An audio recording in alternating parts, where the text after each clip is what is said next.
ዛሬ በዜና ትንታኔያችን የምናነሳው ጉዳይ በኢትዮጵያ የፖለቲካ መድረክ ውስጥ እየተነሳ ያለውን አዲስ ክርክር የሚመለከት ነው። በተለይም ፕሮፌሰር መስፍን አርአያ ከአሁኑ የምክክር ሂደት ጋር ያላቸው ሚና፣ ያለፈው የህይወት የሙያ ታሪካቸውና ከጠቅላይ ሚኒስትር አብይ አህመድ ጋር የተፈጠረው የፖለቲካ ትስስር በተለያዩ ወገኖች እየተተነተነ ይገኛል። በተለይ ከተነገሩ ንግግሮች ጀርባ ምን አይነት የፖለቲካ ዓላማ አለ? የምክክር ሂደቱ በእርግጥ የሀገሪቱን የቆዩ ችግሮች ለመፍታት የተጀመረ ነውን ወይስ የሚመጣውን የፖለቲካ ስርዓት ለመቀየር የሚደረግ ሌላ የስልጣን ስሌት ነውን? እነዚህ ጥያቄዎች በአገሪቱ የፖለቲካ ውይይት ውስጥ እየገነኑ ናቸው። ስለዚህ በዛሬው ትንታኔያችን ከተነሱት ክርክሮች በመነሳት መስፍን አርአያ ማን ናቸው? ከአብይ አህመድ ጋር ያላቸው ቅርበት ምን ይጠቁማል? የምክክር ሂደቱ ወዴት እየሄደ ነው? የሚሉትን ጥያቄዎች በጥልቀት እንመለከታለንና እስከ መጨረሻው አብራችሁን ቆዩ።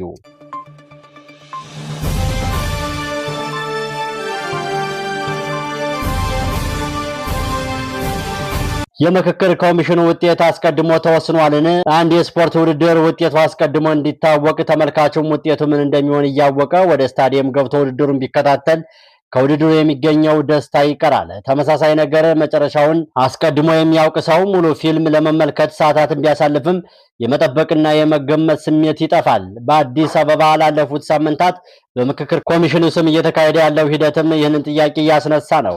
የሂደቱ ዋና ውጤት አስቀድሞ ተወስኖ የቀረው ሂደት የውሳኔ ማስፈጸሚያ ብቻ ነውን? ወይስ በእውነት የሀገሪቱን የፖለቲካ ችግሮች ለመፍታት የተከፈተ የምክክር መድረክ ነውን? በተለይም በኮሚሽኑ ላይ የሚቀርበው ትችት ከአንድ ዋና ነጥብ ይነሳል። የሀገሪቱ የፖለቲካ ችግሮች በሙሉ በእውነተኛ ውይይት እንዲፈታ ከማድረግ ይልቅ አዲስ የስልጣን አወቃቀርን ለማስተዋወቅ የሚያገለግል ሂደት ሆኗልን? ከዚህ ጋር ተያይዞ በኮሚሽኑ ላይ የሚነሳው ከባድ ክስ ኮሚሽኑ በተግባር የሀገራዊ ምክክር ከመሆን ይልቅ አንድ የፖለቲካ አቅጣጫ እንዲዘርቅ የሚያመቻች መድረክ ነው የሚል አንድምታ አለው። በተለይ የኮሚሽኑን አመራርና የተለያዩ የፖለቲካ ተዋናኞች ግንኙነት ላይ ያተኩራል። ከፍተኛ የፖለቲካ ሰዎች በሚሳተፉበት ውይይቶችና ስብሰባዎች ላይ የሚነሱ ጉዳዮች በእውነት ለሀገራዊ መግባባት የሚያመሩ ናቸውን? ወይስ አንድን የፖለቲካ አቅጣጫ ለማጠናከር የሚያገለግሉ ናቸውን የሚለው ጥያቄ መልስ ይፈልጋል። በተለይ አንዳንድ የውስጥ ምንጮችን በመጥቀስ የተሰራጩ መረጃዎች የምክክር ሂደት የአሁኑን የስልጣን አወቃቀር ወደፊት ለማስቀጠል የሚያገለግል ህገ መንግስታዊ ለውጥ ሊያመጣ እንደሚችል ይጠቁማል። ዋናው ጥያቄ ግን ከዚህ ይበልጣል። ኢትዮጵያ ያለችበት የፖለቲካ የደህንነት፣ የማንነትና የስልጣን ክፍፍል ችግር በጥቂት ተሳታፊዎች ስብሰባ ብቻ ሊፈታ ይችላልን? የሀገራዊ ምክክር እውነተኛ ዓላማ ከሆነ የማይስማሙ ድምጾችን በእኩልነት መድረክ ማግኘት አለባቸው።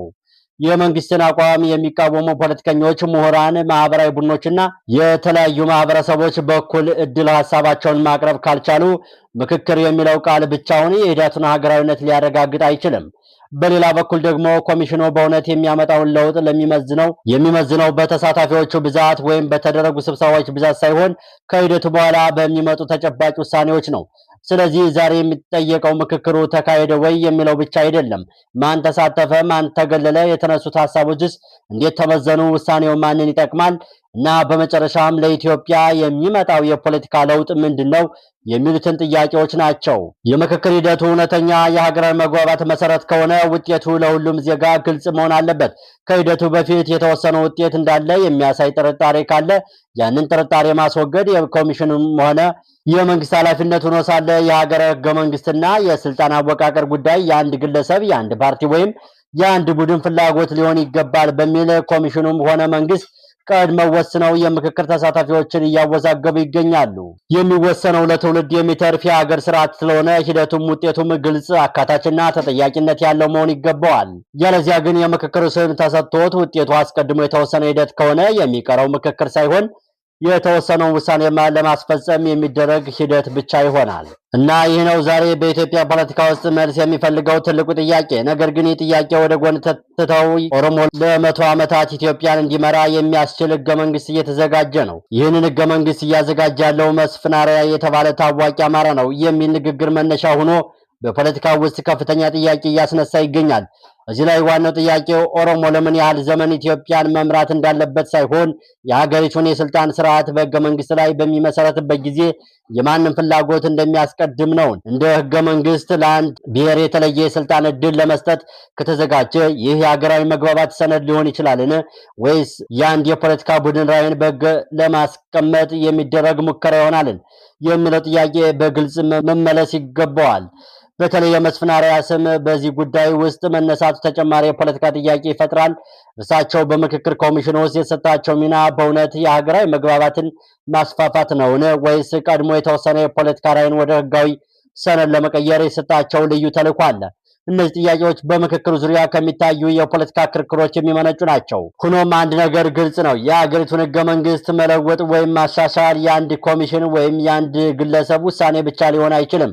የኢትዮጵያ ህገ መንግስት በአንቀጽ 104 እና 105 የማሻሻያ ሂደትን ይደነግጋል። ስለዚህ ህገ መንግስትን ለመቀየር የፖለቲካ ፍላጎት ብቻ በቂ አይደለም። ህገ መንግስታዊ ሂደቱ መከተል አለበት። እዚህ ላይ የምክክር ኮሚሽኑ ሚናም በትክክል መለየት ይገባል። ኮሚሽኑ የሀገራዊ ምክክር ማመቻቸትና የተለያዩ ሀገራዊ አካላትን ሀሳባቸውን እንዲያቀርቡ መድረክ መፍጠር ከሆነ የራሱን የህገ መንግስት መጻፍ ወይም የአንድን የስልጣን ቡድን ፍላጎት በህገ መንግስት መልክ ማስቀመጥ የኮሚሽኑ ስልጣን እንደሆነ ሊቆጠር አይገባም። ይህም ሌላ ጥያቄ ያስነሳልን። አሁን ያለው ህገ መንግስት በቂ አይደለም ተብሎ ከታመነ የሚቀርበው አማራጭ በሁሉም የሀገሪቱ ህዝቦች የሚቀበል ወይም ማረጋገጥ የማን ኃላፊነት ነው? የአንድ ብሔር የረጅም ጊዜ ፖለቲካ የበላይነትን የሚያረጋግጥ ህገ መንግስት እየተዘጋጀ ነው። ይህ ከሀገራዊ ምክክር መርህ ጋር የሚጋጭ ከባድ ጉዳይ ነው። በዚህ መካከል የአዲስ አበባ ጉዳይ፣ የድንበር ጉዳዮችና የብሔር ማንነት ጥያቄዎች በፖለቲካ ንግግሮች ውስጥ ደጋግሞ መነሳታቸው ደግሞ ሌላ ጥያቄ ይወልዳል። እነዚህ ጉዳዮች ለመፍትሄ እየቀረቡ ነውን? ወይስ የተለያዩ ህዝቦች በመካከላቸው ለማጋጨት የፖለቲካ መሳሪያ እየሆኑ ነውን? እዚህ ላይ የሚያስፈልገው ስሜታዊ ክርክር ሳይሆን ተጨባጭ ማስረጃ ነው። ማን ምን አለ? ምን ሰነድ ተዘጋጀ? የህገ መንግስት ለውጥ ካለ ምን አንቀጾች ይሻሻላሉ?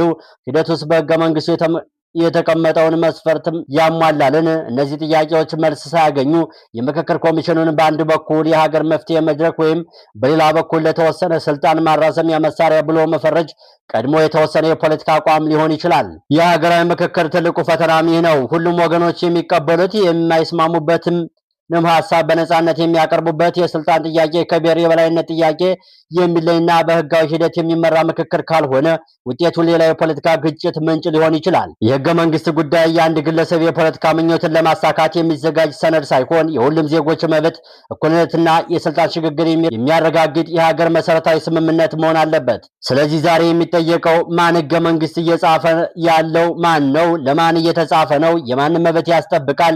ማንን ከስልጣን ያርቃልና ሂደቱን ህጋዊና ሀገራዊ ነውን? የሚሉ ጥያቄዎች ናቸው። እነዚህ ጥያቄዎች ለመመለስ ወደ ኮሚሽነር ፕሮፌሰር መስፍን አርአያ ይወስደናል። ፕሮፌሰር መስፍን በህይወታቸው መጨረሻ ላይ ኢትዮጵያን አሳልፈው ይሰጣሉ ብሎ ማሰብ ተገቢ አይደለም የሚለው አቋም በአንድ በኩል ሲቀርብ፣ በሌላ በኩል ግን ስማቸው ከዛሬ የፖለቲካ ክርክር ጋር ተያይዞ ከፍተኛ ጥያቄ እያስነሳ ይገኛል። የጉዳዩ መነሻ የሆነው ክርክር ፕሮፌሰር መስፍን አርአያ የሚባሉት ሰው ከአሁኑ የፖለቲካ ስርዓት ጋር ያላቸው ቅርበትና በምክክር ሂደቱ ውስጥ የተሰጣቸው ሚና ምን እንደሆነ ያተኩራል። በተለይ ጠቅላይ ሚኒስትር አብይ አህመድ ፕሬዝዳንት የሚያደርግ የአንድ ብሔር የረጅም ጊዜ ፖለቲካ በላይነት የሚያረጋግጥ ህገ መንግስት እየተዘጋጀ ነው የሚል ክስ ቀርቧል። ይሁንና ክሱ መነሳቱ ብቻ የምክክር ሂደቱ ላይ የሚነሳውን የግልጽነት ጥያቄ አስፈላጊ ያደርገዋል። ስለዚህ ፕሮፌሰር መስፍን አርአያ ማን ናቸው? ፕሮፌሰር መስፍን አርአያ በራሳቸው ትረካ መሰረት ከፖለቲካ ትግል ይልቅ በትምህርትና በሕክምና ሙያ ላይ ለመቆየት የመረጡ ሰው ናቸው። በወጣትነታቸው በአዲስ አበባ ዩኒቨርሲቲ በሳይንስ ፋኩልቲ ከነበሩ አባላት ጋር መስራታቸውን ይገልጻሉ። ከነዚህ አባላት መካከል በኋላ ወደ ትጥቅ ትግል የገቡ ሰዎች ነበሩ። እሳቸው ግን በዚያ መንገድ ከመሄድ ይልቅ ትምህርታቸውን ቀጥለው የሕክምና ሙያቸውን ለማጠናቀቅ ወሰኑ። ይህ የህይወት ታሪካቸው አንድ ጥያቄ ያስነሳል። በዚያ ዘመን የተለያዩ የፖለቲካ ቡድኖች ወደ ትጥቅ ትግል ሲገቡ እሳቸው ለምን ሙያቸውን መረጡ? መልሱን በራሳቸው ትረካ ላይ ማግኘት ይቻላል። እሳቸው የወቅቱ የፖለቲካ እንቅስቃሴ አልተስማማቸውም። በተለይም የግራ ፖለቲካው እየተጠናከረ በመጣበት ወቅት በሶቪየት ህብረት ትምህርታቸውን ቀጥለው ሙያቸውን ለማጠናቀቅ እንደመረጡ ይናገራሉ። የታሪክ ሌላው ገጽታ ደግሞ በጦርነት ወቅት ያጋጠማቸው ልምድ ነው። በሕክምና ሙያቸው በተለያዩ አካባቢዎች ተመድበው የተለያዩ ወገኖች ቁስለኞች ማከማቸውን ይናገራሉ። በዚያ ዘመን ጦርነቱ በጣም ተጠናክሮ ስለነበር ወደ ትግራይ ለመጓዝ እንኳን በመንገድ ላይ ሳይሆን በሄሊኮፕተር መጓዝ የግድ የሆነበትን ሁኔታ እንዳዩ ያስታውሳሉ። ይህ የህይወታቸው ክፍል ግን ከፖለቲካ ትግል ይልቅ ከሕክምና ሙያ ጋር የተያዘ ነበር። በጦርነት መስክ የቆሰሉ ሰዎችን ማከም እንጂ ጦር ይዞ መዋጋት የመረጡት መንገድ አልነበረም። ከዚህ በኋላ በሙያቸው እየሰሩና እያስተማሩ ረጅም ዘመን ከፍተኛ የፖለቲካ ትዕይንት ርቀው መቆየታቸው በትረካዎቻቸው ይታያል። ይህ ማለት ግን ፖለቲካ ምንም አያሳስባቸው ማለት አይደለም። ግን የቀድሞ ትውልድ ጓደኞቻቸው የተለያዩ የፖለቲካ አቅጣጫዎችን ሲከተሉ እሳቸው በሙያቸው ላይ ለመቆየት መምረጣቸው የራሳቸውን የህይወት ምርጫ ያሳያል። ከዚህ አንጻር ዛሬ የሚነሳው መስፍን አርአያ ለምን ወደ ፖለቲካ ተመለሱ የሚለው ጥያቄ በቀላሉ የሚመለስ አይደለም። ዋናው የአሁኑ ክርክር የሚጀምረው እዚህ ላይ ነው። አንድ ሰው በሙያው ረጅም ዘመን ካሳለፈ በኋላ በአገራዊ ምክክር ሂደት ውስጥ ተሳታፊ ሲሆን የሚሰጠው ሚና በግልጽ መታየት አለበት። ከእርሳቸው ጋር የተያዘው ክርክርም የሚያተኩረው በግለሰቡ የግል ታሪክ ላይ ብቻ ሳይሆን ዛሬ በሚያደርጉት ስራ ላይ ነው። የአንድ ብሔር የረጅም ዘመን የስልጣን የበላይነትን የሚያረጋግጥ ህገ መንግስት እያዘጋጁ ነው የሚል ክስ እየቀረበባቸው ነው። ሰነዱ የት ነው የተዘጋጀው? በማን ነው? የምክክር ኮሚሽኑ በዚህ ውስጥ ምን ሚና አለው? የሚለውን ጥያቄ ለፕሮፌሰር መስፍን አርአያና ለኢትዮጵያ ህዝብ ለዛሬ የነበረን የዜና ትንታኔ ይህንን ይመስላል። ጤና ይስጥልን።